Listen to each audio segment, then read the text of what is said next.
Well, get ready for massive censorship in Canada. The groundwork has been laid over the past few months, a playbook right out of the WEF's handbook. And of course, Justin Trudeau is a stooge of the World Economic Forum, making Klaus Schwab very, very happy.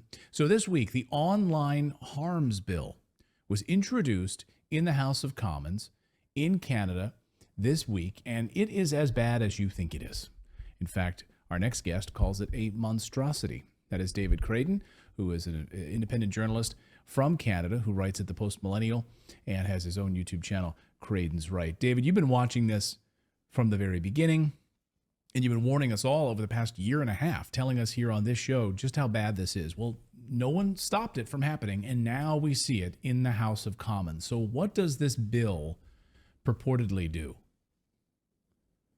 Well, as you said, Clayton, I've been warning people about this censorship bill. It's the third piece of Trudeau's censorship legislation. We had Bill C-11, which was Canadian content, sounded innocuous, but it wasn't. Then we had C-18, which demanded money, extorted money from social media companies if they wanted to put Canadian news stories on their networks. Those two bills have been bad enough because they have been doing nothing except suppressing news. This one, the Online Harms Act, is really insidious. I'll tell you why, because I kept thinking it was going to be called the Online Safety Act. That's what it originally had been called. That's what the UK called it. That's what Australia has called it. That's what the globalist agenda insisted it be called. But they changed the name and they changed the focus from misinformation, disinformation, and malinformation to hate speech and harmful content. It's worked in And, Europe, and right? I mean, this is a playbook right out of the European playbook on hate. Now, if you add hate into it, now you get into criminality. Right now, we really have to put our foot down on what you're saying and doing online. and that's precisely it. I mean, who wants to be in favor of hate speech? Right. And who wants to be seen as somehow aiding and abetting hateful people? And that's what this bill is all about. It's very insidious. And it talks about sexual exploitation. It talks about child pornography. It talks about protecting children. And when the Minister of Justice, the Attorney General, who is really a non-entity, came out of nowhere, Virani, who replaced David Lametti in a cabinet shuffle last summer, he's been given total control over this bill. The other two pieces of legislation were passed through the Ministry of Heritage. This is all a Justice Department play right now. And because it's all focused on changing the Criminal Code of Canada, making more unnecessary laws against hate speech. We already have laws against hate speech in Canada. You know that. And this is all about making the pit even deeper for free speech. And so I listened to the minister yesterday. All he wanted to talk about was how this is going to protect children. But you know what? What's scariest about this is that it's creating another layer of bureaucracy in Canada called the Digital Safety Commission of Canada, another government department. Yeah, we need that. Oh, I great. mean, Trudeau has literally doubled the number of public servants since he's been in office. Now we need another layer of bureaucracy in Canada. This, And yeah, they've this is the even this is the strategy, though. This is what all of these governments are doing. You're seeing it in the United States and the Department of Homeland Security, of course. This has been exposed, the massive layer of censorship and suppression that is orchestrated right out of the Pentagon. So I guess if you compare it to what the United States is doing, how is it different, do you think? I think it's different because they've had the audacity to create a new office here as well as this commission. It's called the Digital Safety Ombudsperson of Canada. Well, you know what that equates to? That's the online censorship czar. Of course, they don't want to call it that. And it sounds like well, somebody's going to fairly assess these and adjudicate these issues out there. But what they're doing here is saying, okay, we're not going to make it necessarily illegal if you contravene our categories of harmful content. We're going to get back to you and say, resolve this matter by yourself or else. Then we'll go after you. So censor yourself. This is what is scary about this to me, is that it's not going out there with a naked fist of aggression and saying, we're going to throw you in jail the minute you contravene our legislation. First, they're going to come back to you and say, okay, we caught you. Change what you said. Amend your speech. Stop saying that. And if you don't, we're going to come back and get you. Because the categories of harmful content, it's right in this bill. All you have to do is read it. Nobody's reading it, though, because they're hearing the government say, well, it's all about protecting children and content that sexually victimizes a child. That's what we're trying to stop here. But wait, But didn't you that get the already point. exist? Like, isn't it already illegal to share pedophilia in stuff and child pornography? Like, isn't that already illegal? Why do you need a Of new course it is. bill that couches it? And I always find this hilarious, right? In the United States, we call it hate. Oh, that's a hate crime. Wait, wasn't it already illegal to kill somebody? But now there's an extra layer of hate on top of you. On top of it, it makes no sense. You just add these, this language on top of it. So yeah, did Canada Yeah. already have these protections in place? Yes, of course we did. Of course we had protections against child. We had protections against child pornography, and we had have protections against hate speech. This will actually create another category in the criminal code, distinctly defining hate speech as a separate crime. So not only is it's not going to be just aggravated if it's motivated by hate. If you say something motivated by hate that's wrong in the government's eyes, you're going to be charged under a separate category. So, and they're going to insist that hatred or harmful content somehow be defined. That's going to be in the broadest context Right. possible. Have they tried to define it, or is there any examples of what they say is hate speech? Well, there's lots of examples of hate speech, but they have never tried to define hatred because, of course, where do you begin and where do you end? I always say that if you read Das Kapital or the Communist Manifesto, there's plenty of that book that can be constituted as hate speech against property owners, hate speech against capitalists, hate speech against people who go to work, as Karl Marx never did. But I don't want those books banned because I consider that to be hateful against an identifiable group. But Right. this is what this bill is going after. And it's interesting that if you go through the categories of harmful content, yes, they talk about the sexually victimization and they talk about intimate content communicated without consent, but then you get to what they're really after here. And that's content that foments hatred, content that incites violent extremism or terrorism, Ah. and content that incites violence. Ah. Therefore, Hmm. anything I say in support of the Freedom Convoy could be construed as harmful content because the Trudeau government considered the Freedom Convoy to be a violent extremist group. So I've got them right there, that they're going to hang me out to dry for supporting the Freedom Convoy because Trudeau considered them an extremist and violent group. That's what this whole issue was always about, with him invoking the Emergencies Act. In fact, Liberal members of Parliament actually called them terrorists. Right. So any content that I put out or independent journalists put out or new media or even mainstream media that is in any way fomenting support of that can be constituted as harmful content. In fact, even hate speech. Well, this is a playbook, right? I mean, this is again a page right out of the playbook on how you suppress this type of content, because then they can go to the large big tech companies and they can say to YouTube and Google and so forth, their guidelines in Canada now must support and now must protect against this type of content. And it gives then those countries the power to be able to do that and censor. And these big tech companies have to throw up their hands and they say, you know what? We're just in alignment with Germany. We're just in alignment with France on this policy. We're just in alignment with Canada on this policy. And Google and YouTube can just throw their hands up about it when this type of content gets banished and suppressed, blocked, and maybe even then facing fines or jail time as a result of it.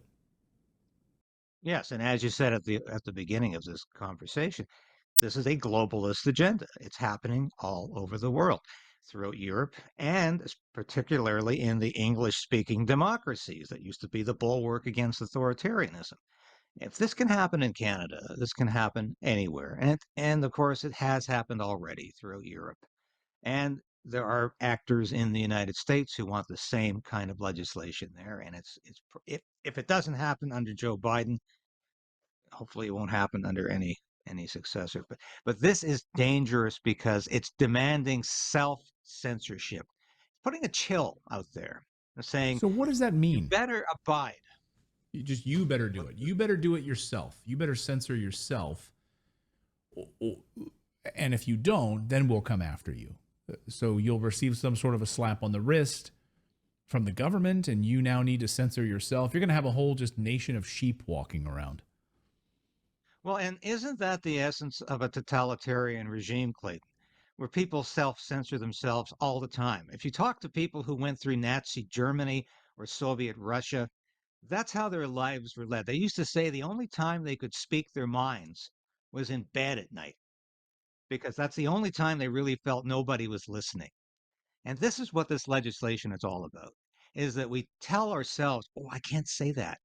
I could be going to jail, or I could have the police at my door, or I could have a letter in the mail saying you're going to have to appear before a commission or a human rights tribunal, or have a trial, a criminal trial.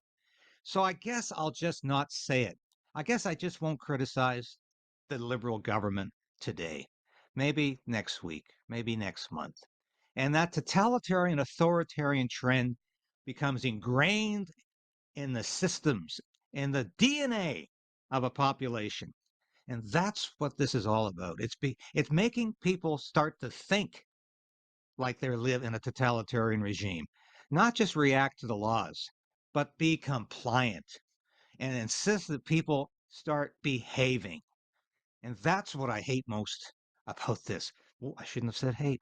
You should have said it. Justin Trudeau, though, this week said something I hated, which he called out. He said, "You know, the world is we're starting to see the rise, the growth of authoritarianism and totalitarianism and dictatorships."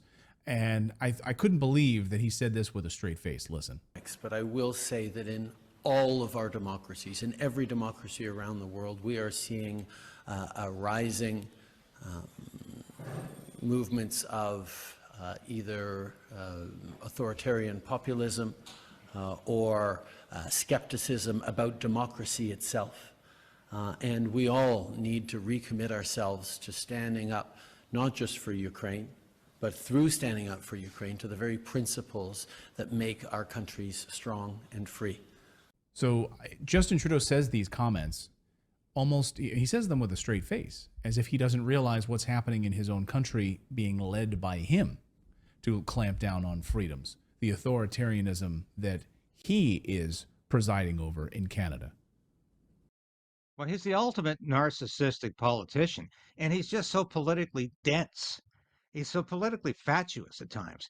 There he is calling Vladimir Putin a coward because he said he used the police to suppress a political opponent, which actually is nonsense, as your wife Natalie pointed out recently.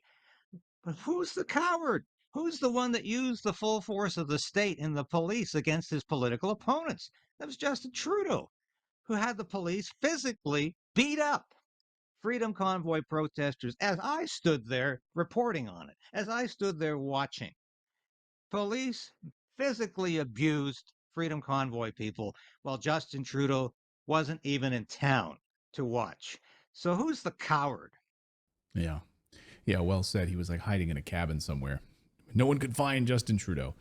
Well, we'll get you out of here on this, David. Where does this go from here in the House of Commons? What is the next step?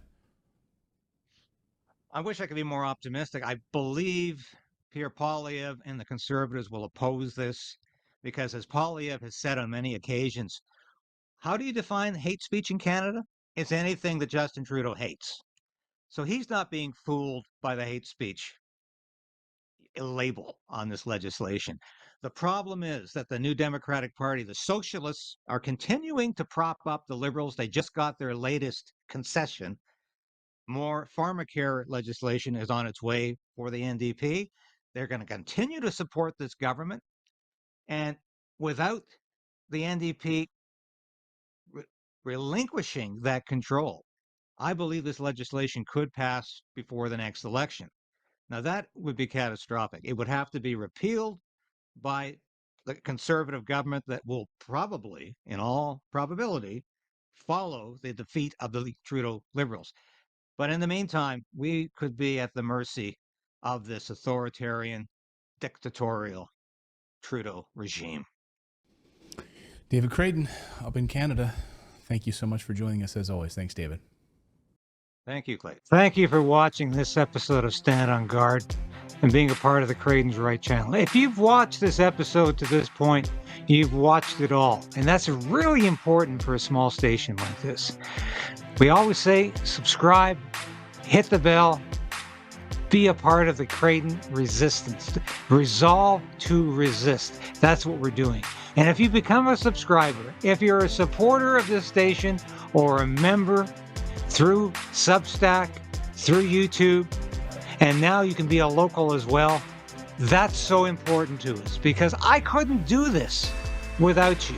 I made a decision to become an independent journalist about a year ago because I wanted to bring all of my experience in the military, in journalism, to you. I don't promise anything I can't deliver. I don't offer clickbait. I offer truth. The truth is out there, and it's my job to bring that truth to light and to you. Thanks for being a part of the KRAYDEN'S Right resistance, and we'll see you again soon. So we are in a very precarious position in this country. We need a political change, but we also need the resolve to resist. I did not call people who were unvaccinated names. The Prime Minister lied and his minions continue to lie about for everything you did. Thank you to put your life on the line for us. You're one of the greatest women I ever met in my life. A lot of people would say that you're simply taking a page out of the Donald Trump book. Like which people would say that? Well, I'm sure a great many Canadians, but... Like who? I don't know who, but... We feel, because you all will have implants, and we measure your brain waves, and I can immediately tell you how the people react, or I can feel how the people react to your answers. Oh, no, Mr. Bond. I expect you to be chipped. I'm a liberal and a proud socialist, Mr. Speaker.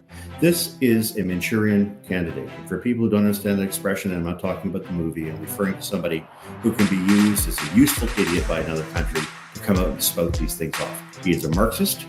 End your silence. Speak up.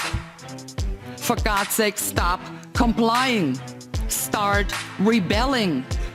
They're out to get you if you do not resist. Goodbye, mercy's sake alive. Looks like we got us a convoy. Canadian country singer Paul Brandt here. I've been listening with my wife and 2 kids, and we want to say thank you for all you're doing in defense of civil liberties and freedom. I'll ask the question I posed to you at the start of my round. Will you apologize on behalf of the government for this outrageous invite? And stand by the invitation. Of course, what I said in my initial. You have no shame. What? Oh my heavens!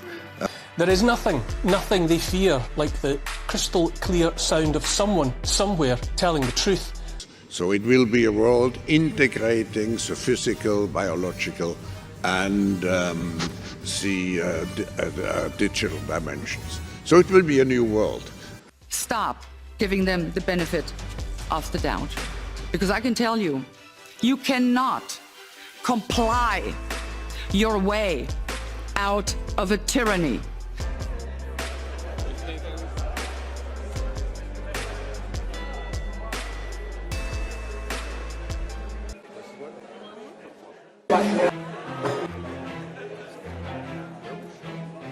When did you and your government start to become so afraid of your own citizens? And now he's calling them domestic terrorists and wants to freeze their bank accounts. This has been absolutely outrageous. And everybody now is starting to agree that Justin Trudeau has lost this fight. Press, baby. The press. And there's nothing you can do about it. Nothing.